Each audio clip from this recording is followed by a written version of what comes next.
Amy Klobuchar's best argument for 2020 electability politics.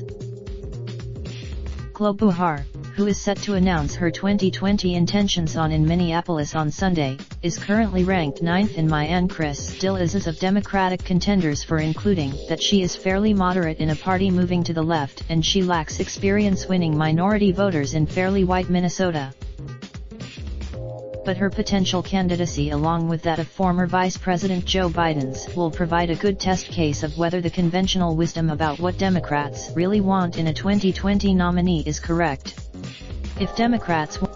However, the conventional wisdom is wrong and Democrats decide that electability is most important, and we've seen some data in CNN's latest poll supporting that very idea, Klobuchar can make the case for her nomination better than most other Democrats in the field.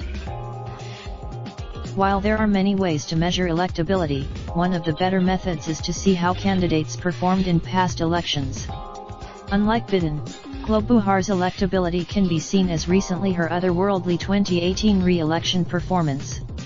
She won by 20. Indeed, Klobuchar's 2018 performance relative to other senators running or potentially running for the 2020 presidential nomination was the best.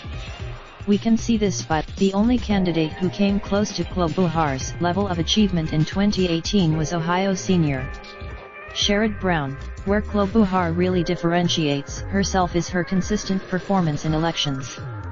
You could argue that the story is basically the same for other years too: double-digit over performances by Klobuchar versus the average Democratic candidate. The same is not Klobuchar won an open Senate seat by 20 points. House Democrats, 6 years later in 2012, Klobuchar won re-election by 35 points. House Democrats, now you might say, okay. The reason Clinton was she lost states that Obama carried. Had Clinton won the states she did, plus Michigan, Pennsylvania and Wisconsin, she and the presidency. Where Klobuchar has a history of being an above-average candidate, Minnesota happens to have a lot in common with these three states. According to 5, merely being electable though doesn't guarantee that someone will win the nomination. Voters will be based. Still, I am not sure there is a better year to be able to make an electability argument than in 2020.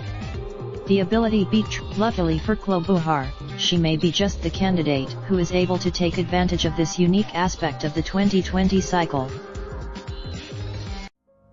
Raindrops, drop top smoking, no cooking the hot pot. Fucking on your bitch, yeah, that. Looking up, open the park.